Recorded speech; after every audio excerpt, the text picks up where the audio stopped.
Warga Aceh tetap mengawal kasus ini sampai selesai. Dan saya sendiri pribadi ketika mendengarkan kejadian seperti ini, mendengarkan hal ini, melihat kasus ini, Allahu Akbar, la haula wa la quwata illa billah. Siapa yang akan bertanggung jawab atas pemisahan nyawa orang lain? Maka hari ini tolong warga Aceh, tolong betul-betul netizen untuk mengawali kasus ini sampai tuntas.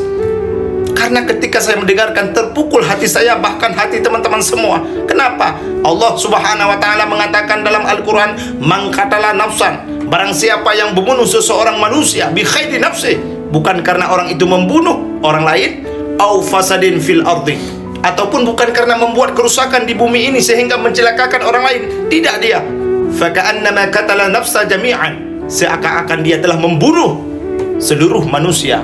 Naudzubillah. Itulah dosa orang-orang yang membunuh orang lain. Maka ini bukan kasus sembarangan kasus ini. Tolong tuntaskan, dan netizen tolong betul-betul untuk mengawal kasus ini. Salam Anu Nanggro.